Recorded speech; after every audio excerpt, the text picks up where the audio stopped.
Welcome back to the Late Night Date Night podcast. For those of you who are wondering where my wife is, well, today's episode's a solo episode. Boys, it's just gonna be you and me over the next 20 minutes, and I'm gonna teach you about the 4 pillars of magnetic masculinity. Now, ladies, I want you to stick around. I want you to still hang out with us for a little bit. In fact, I want you to just confirm that what I'm telling these boys is actually true in the comment section below. But fellas, this episode is for you.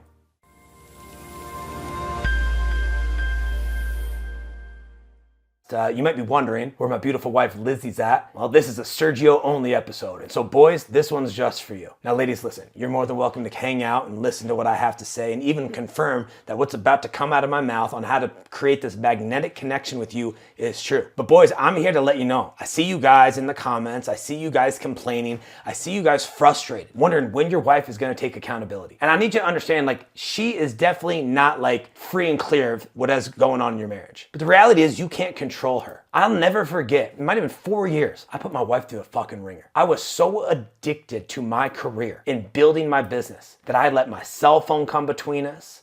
I let text messages, emails, social media come between us. We'd be sitting in the kitchen or out at date night, and I would constantly just be thinking about what else I needed to do in my business. I was never fully present with her. And she would say things like, you have a better relationship with your clients than you do with me. You love your business more than you do with me. And I say it like that because that's how I heard it. You see, deep down inside, I knew she was right. Even though I would say things like, you're the most important person in my life, and I would even tell my colleagues or my friends or anybody in my life that she was the most important person in my life, yet my actions told a completely different story. And at some point, she had just got fed up. We've shared this story plenty of times, but I remember standing in the kitchen and have her looking at me after this big blow up, and she's like, I fucking hate you, and I hate this fucking relationship. See, that was on the back end of just 2 years earlier when I had put her in this deep depression. I'd gone back to work 48 hours after our first son was born because I was just so afraid. And I was so addicted to the game. And so what did I do? I went right back to work, making money. I left her at home with a newborn. It's not like I didn't show up when I got home, but the reality is she was overwhelmed with this new reality. I got a phone call one day and I ignored it. She called again and I ignored it. And by the 3rd time she called, I decided that it might be a good idea for me to pick up. On the other end of that phone, she was hysterical. She was crying. And I knew that I had to go home. And so as I pulled into the garage and I walked into the home and she's sitting on the floor with her legs dangling and our son in her arms crying, it was the first time that she admitted that she was having postpartum depression. And it was a dark, dark pit for me too, because I knew that a big piece of me had manifested or created this. And for 2 years, I had to work back getting her trust. And I wasn't perfect. But there's this thing inside of me that I realized, and I created this process or this protocol or whatever you want to call it. But there was 4 things that I knew that I had to do in order for me to become a magnetic partner. The first one is I had to create a presence. She had to feel me when I was in the room with her. You see, your energy introduces you before you do. And so step 1 in this game is you have to build presence. You have to be where you're at. So I started to make rules for myself. Whenever we would go on date night, I would leave my phone in the car. When work was done, I would put my phone down in my office or up in my bedroom, and I would just be fully present with her and our kids. This forced me to be present. And yes, it's very easy to have your mind wander and think about all of the things that you need to do. But every time you do that, you miss on the little moments with her or with your kids. And it's hard. It's hard because it's very challenging to go from entrepreneur mode to downshift and then all of a sudden go into husband and father mode. This is why you have to have a practice with it. This is why every client that comes into my program here at I Am the Standard, we make sure that we focus on meditation. We start at 5 minutes a day, but the goal is to get up to 20 minutes a day. Meditation is a key practice. Not only does it help you silence the mind, but it helps you create awareness and focus so that you can be exactly where you are. You don't have any excuse. I don't care if you have ADHD. I don't care if you have some other reasoning as to why you can't stay focused. It's all fucking bullshit. You can do something that you want to do. I'm not saying those things don't exist, but if you have a marriage and you want to be connected to her, you better start practicing. You can use meditation, you can use breath work. It's your ability to slow down and just be present with yourself. Listen to the thoughts and the feelings and everything that comes up. Because the only reason you can't stay connected to her is because you don't have a connection with yourself. And so when her emotions are big, they make you scared because you don't even know how to deal with your own emotions. So not only do I have this practice of daily meditation, but there's also this mantra that goes on in the back of my mind. My stillness is my strength. My stillness is my strength. And I think about this in those moments where I start to get way off track when she's talking and I start to think about whatever it may be over here. I got to bring myself back to center and focus on her. The most powerful version of you is the most present version of you. And the most attractive version of you is going to be the person who is at where they are at, where their feet are grounded. Your wife will feel that. And in that place, she feels safe. The second thing that I had to come up with was polarity. This is your ability to simply just create some tension between you two. Flirt with her. Have fun. With no expectation of getting laid. No expectation of anything in return. You're just building tension. If you want to get laid on Saturday, that shit starts on Monday. I want you to imagine you actually want to hang out with your wife. Like, I would imagine that if you married her, you loved her. And that if you've been with her for a while, there's a piece of her that she's kind of like, almost like your best friend. And if she's not your best friend, well, there's a way for you to make her your best friend. There has to be this transition to where you're not just like romantic partners, but there's also this romantic companionship. And to build that tension and to build that flirtatious nature, you have to take control of it. Go back to when you were like 15, man. You probably hadn't been laid. You're trying to hook up with some girl. Like, how did you flirt with her? Or go to college when you're trying to like, hook up with a girl and like you would try to flirt with her and you would try to court her. You would take her out on dates. Or even when you met your wife. Like, she obviously didn't give it all up the very first time. Maybe she did. I don't know. But there was a piece of you that had to pursue her. You had to pursue her and show her that you cared about her, that you liked her. I guarantee you the dates that you took her on were probably way cooler than they are now. Because you put some thought, you put some like feelings and intention into it. And leading up to the date, you probably had those butterflies. You're probably texting her. I text my wife all the time. I'll send her songs that remind me of her. I'll send her photos from memories that pop up on my iPhone. I'll send her memes on Instagram. Her and I are going back and forth, back and forth. I'll flirt with her and I'll send her like sexy text messages talking about us hooking up over the weekend or maybe later that night. She'll do it in return. I'm telling you, you can build tension, but you got to learn to flirt. You got to have some like playful mystery to it. Like you have to create this, I like to call it strategic seduction. You strategically start to seduce her with your words, with your actions, with all of these things, simply because you love her. You want to build an intimate connection with her. And you're doing this because like you want to create this tension. You're not trying to seek her approval. You're doing it simply because you want to, because it's fun. Do you know how much more fun it is to flirt with my wife? And then after dinner, after the boys go to bed, we go down in the kitchen and maybe we have a glass of wine and get into a dance party. Or sometimes we'll put Bluey on Sunday when the boys are up and we'll just go upstairs and we'll have a little Sunday afternoon fun while they're just watching TV. Like, these are things that can happen, but they don't just happen by accident. You have to create this, and this is all done by you creating some polarity. This is why you can't be a yes man. This is why you can't just be a nice guy. You have to actually stand for some shit. What do you actually want in the marriage? And once you've decided what you want your marriage to look like, to feel like, then it's up to you to create it. Now, this third piece, the third pillar. So we've had presence, we've had polarity. Number 3 is power. Number 3 is power. And I'm not talking about dictatorship. I'm not talking about control. I'm talking about power that is rooted within you. It's not determined by any type of validation or money or awards or accolades or homes or cars. It's just you. And there's this deep knowing of you. One of the ways for you to create power is to make sure that each one of your domains is fucking moving in the right direction. That in the morning, you're taking care of your body. You're getting a workout in. Maybe you're doing some cold exposure. You're actually putting some time under tension with your body. Maybe you're running, hitting the gym. There's also this piece of you that you have to treat your body like a professional athlete. You got to control the food that goes in your body. One of the reasons that you lack power is because you don't like the way you fucking look. And so when it comes time to have sex, you see a man naked in the mirror and you're like, man, I don't even know if I want to keep the lights on. But if you can take care of your body and you can stay disciplined, that discipline in your body, because it's a one-on-one game. Nobody else can win that for you and nobody else can take it away from you. But you can build power by being consistent, by tracking your workouts and tracking your food and being consistent with what you do. The second way to build power is just spiritually. Your ability to talk to your creator. Every morning I wake up and I get out the Bible. Now, this used to be a book that triggered me. I didn't like it at all. I had a Coach Garrett J. White. He tried to get me into this thing. I was like, fuck this thing. I'm not reading the Bible. He's like, just give it a shot. And so one day I just started opening it. I would read it. I don't even know what this means. Why? Nobody talks like this. So I had to go in and find a different version so I could simply just understand whatever it meant.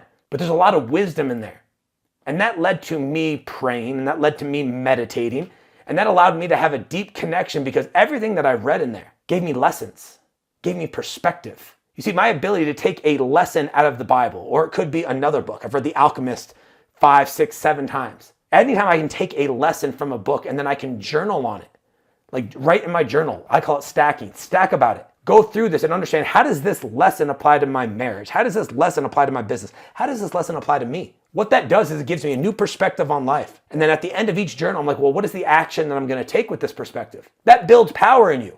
You get new perspective and you take a new action, you're building a new identity. So one of them is journaling in the morning. The second one is meditation. We talked about meditation and being present, but there's also power in meditation. When you know who you are and you have a deep connection with yourself because you've spent time in your own dark shit, then when your wife has all of these emotions come up because they can feel chaotic, that's the natural feminine nature, is just chaos. That's not a bad thing. But the only reason chaos makes a man feel uncomfortable is if he hasn't dealt with his own shit, because he's got his own chaos. And when you can silence the voices in your mind and silence the voices in your chest, or at least come to know them, because it's not really about silencing any of it. It's just creating a deep, intimate connection with yourself. You're able to hold your space for your wife. And I'm telling you right now, when you can stand powerfully for her, immovable, that no matter what she says or what she does, you don't react, you simply just listen, I'm telling you, she will fall into your arms. And one of the things that you hear people tell you to ask is, or ask your wife is, do you want me to listen or do you want me to solve your problems? Take the second one off the table. If she wants you to solve her fucking problems, she will ask you. Until then, just listen. All you have to do is listen. But in order to listen to her, you have to be able to listen to yourself. So you can build power in your body. You can build power spiritually. You can also build power in simply in the way that you show up with your wife and your kids. I want you to imagine for a second that you make daily investments into her emotional bank account. I'm talking, you can write her a note, you can send her an audio note, you can shoot a video on your camera and send it to her. Every day on the way home from the gym, I'll write an audio or speak an audio note into my phone and I'll send it to my wife. Or I'll write her on a sticky note and I'll put it on the coffee or put it on her mirror. Just investing in her, honoring her, appreciating her, letting her know how much I love her, how much gratitude I have for her. And even though my two little boys don't fully understand it, I'll hold them and I'll tell them how much they mean to me. Or on the way home from the gym, I'll reach out to a couple for different friends and I'll just let them know that I was thinking about them and how much I appreciate them. You can create a deep sense of power by having deep relationships and deep connections. So you can build power in your body, you can build power in your being and your spirituality, you can build power in your balance, and you can also build power in yourself simply by investing in your business. This is you learning personal growth, personal development.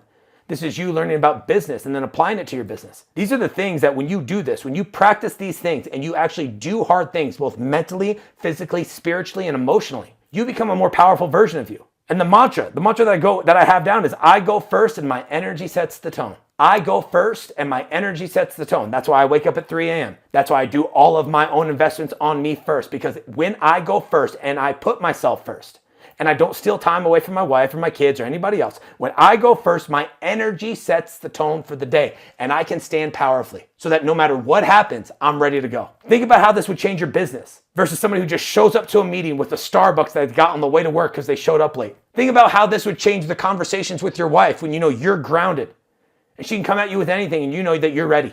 I'm telling you, you build this power piece of you, it's game fucking over. But step number 4 is my favorite. So not only have we had presence, we've had polarity, we have power, but the next one, it's pleasure. You guys don't do enough fun things. See, there's a season in every man's life where this happens. He starts to work on his career or his business, and he pours all of this time into it, going 40, 50, 70, 80-hour weeks. And while he, in the beginning, says, I'm doing this for us, babe, over a long enough time scale, she's going to start to get frustrated.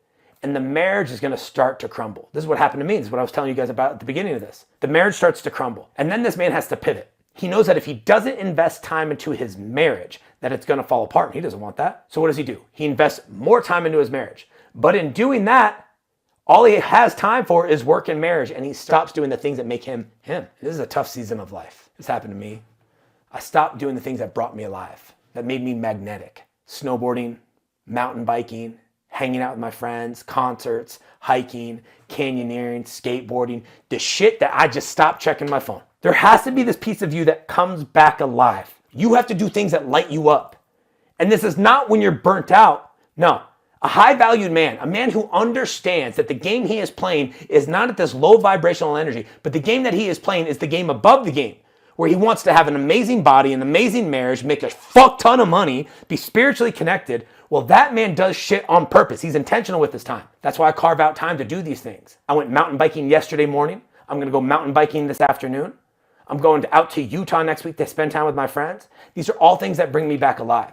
And I'm telling you right now, when you start to do things that are fun, when you start to radiate joy, that's going to give you an edge. The access point to the life that you want is not through more pain and more suffering. The access point is where the cross section of productivity and joy come together. When you can have fun in life and you can produce, meaning you're working, you're in your marriage, you're working on yourself. When you can find the intersection, it's game fucking over. This pleasure piece is critical. Because the moment a man starts to lose his hobbies and the things that make him him, he'll build up resentment, he'll build up anger, and then the wake of fucking pain is going to come. because his wife's going to get it because he's pissed off. His kids are going to get the worst of him because he's a shell of himself. And then he'll blame them, but inside he's actually angry at himself. So listen, fellas, if you want to become magnetic, and I'm not just talking about in your marriage, in your business, in life, if you want to be the person that just draws opportunities into them, if you want to be the person that your wife just fucking desires and pursues, all you have to do is go through this protocol, right? All you have to do is go through these 4 pillars of this magnetic masculinity: presence, polarity, power, and pleasure. You nail these, it's game over. So listen, ladies, you know I'm right. Like, let the fellas know below. Type that in there, let them know. All right, leave some comments. If there's something else that I missed and you think that it's relevant to make them more magnetic, put it there too. Boys, if you got questions, right, either drop them in the comments below, or even better, come check me out on Instagram, send me a message and we can go back and forth over there. Either way, welcome to this very first unique episode of the Late Night Date Night podcast with me at Sergio Nazaro on Instagram. If you have any questions, let me know. If you thought this was dope, leave me a 5-star review. If you thought this was the worst fucking thing you've ever seen, leave me a 1-star review and let me know why. Either way, I'm good with it. Until next time, take care. Peace.